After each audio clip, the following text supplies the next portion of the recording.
New year, new car reviews to come. What's up everyone, it's Lucas here back with another car review. Today I present to you this 2010 Nissan Pixo. As always, I will start it up, show you the engine, as well as show you around the interior and the exterior of the car. So without further ado, let's go ahead and get started. This particular Pixo is a base model. This is the only key, doesn't even have keyless entry, so you unlock it the classic way. Also has manual seats, manual windows, manual mirrors, and everything else like that. Has a black exterior, black cloth interior, 5-speed manual transmission.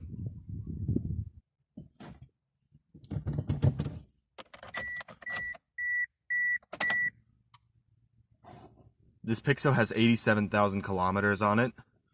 Foot on the clutch, twist the key to start.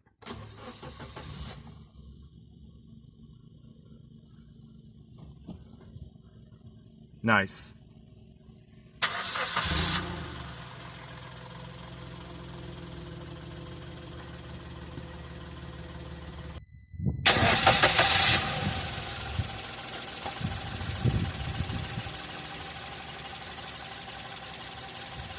All right, let's go ahead and cut on the headlights, fog lights, and hazards.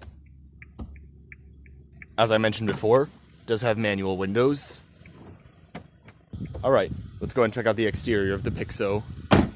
Around the exterior, black plastic mirrors and door handles, indicators on the front fenders. Your fuel cap is on the driver's side of the car, which will release from inside.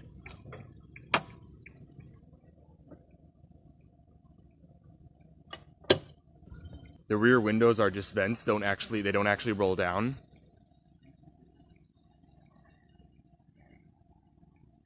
Around back, here are your tail lights, your reverse light, pure drive, Pixo, and Nissan badge, third brake light, rear wiper.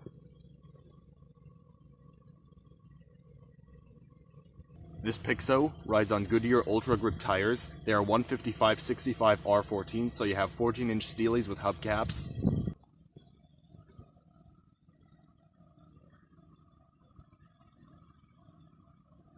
Up front, you have halogen headlamps, your Pixo front grille.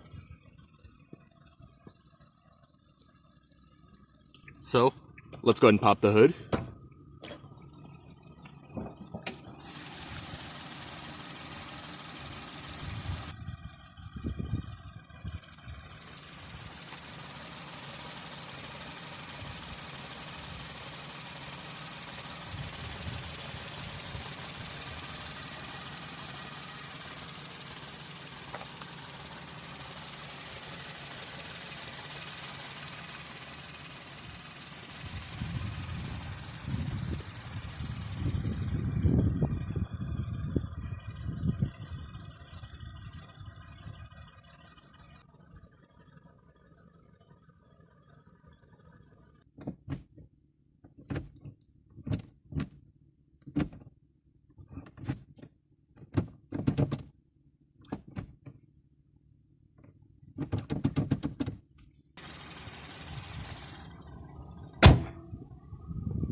Coming back inside, you get a 4-way manual driver's seat with only slide and recline. Passenger side pretty much mirrors the driver's side. As far as door panels, it is all plasticky, which is no surprise of a base model car. You have your manual locks, manual window roller, manual mirrors, tiny little storage compartments down below. Right here you do have your headlight adjustment as well as 3 blank switches, which I don't know why Japanese cars do this, but okay. So let's go ahead, hop inside, do a few revs, and see how it sounds.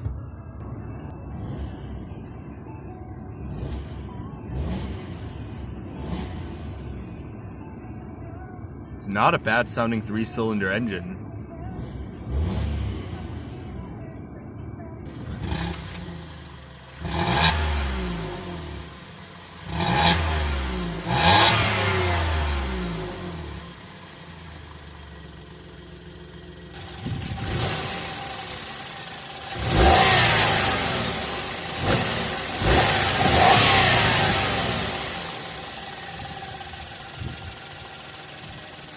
So, let's go ahead and shut the door, as well as roll the window back up.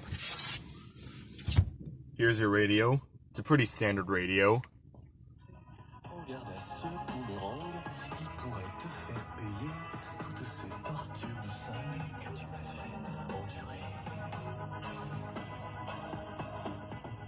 Doesn't sound bad. You do have 6 preset stations right around the outside, your different radio modes, as well as your seek track buttons, ASPS, display controls, SD card slot, auxiliary port, and USB input. You have a little bit of storage right here. Down here you have single zone, manual climate control, fan speed, temperature, as well as different zones, front defrost, rear defrost is right here, recycling and all that jazz. You can switch over. Nice. Down here is your hazard button, as well as right here, 12-volt power outlet, a little bit of storage, cup holders, shifter, parking brake. There's no glove box in this vehicle, you just have that open space. The steering wheel is a 3-spoke design steering wheel. It's not wrapped or anything. Loud horn. There are no controls on it. On the left, headlight stock as well as turn signal stock. To the right, you have your wipers. The steering wheel is also manually tilting only. It's kind of hard to move though, but it tilts.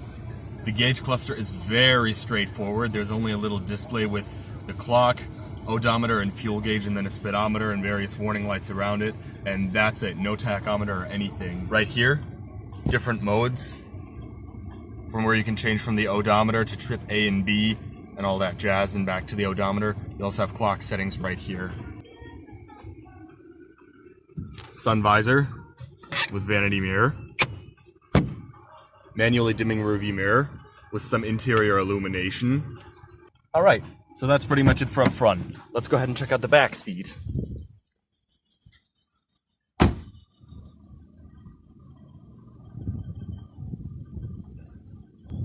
Around back, your black cloth does carry through, as do your plastic door panels. Here are your manual vents for rear windows. Now, the back seat of the Pixo is tiny, and I mean literally tiny. Now, I had to slide that seat forward just so that I could even fit back here. And as you can see, I'm about 6'1". My knees are still touching the seat, and the headroom, it's pretty bad.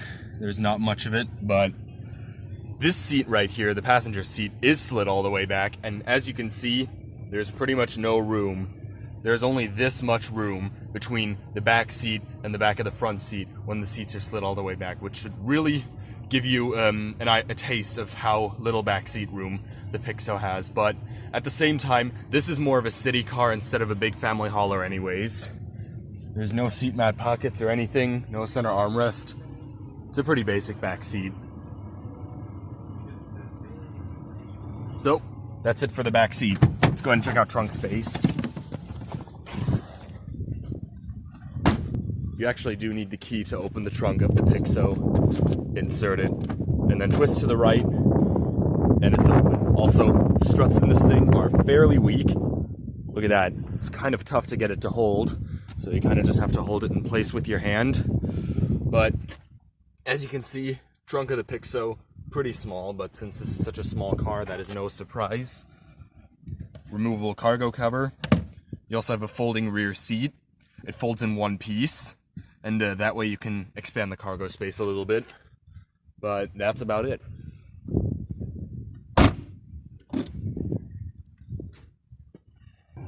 Alright, that's pretty much it for the entire car. Let's go ahead and shut it down.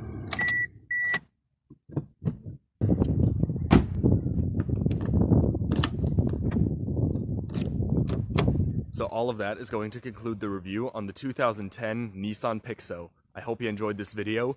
If you did, please leave a like or a comment. Subscribe today if you haven't. Thank you all for watching, and I will see you in my next video. Goodbye.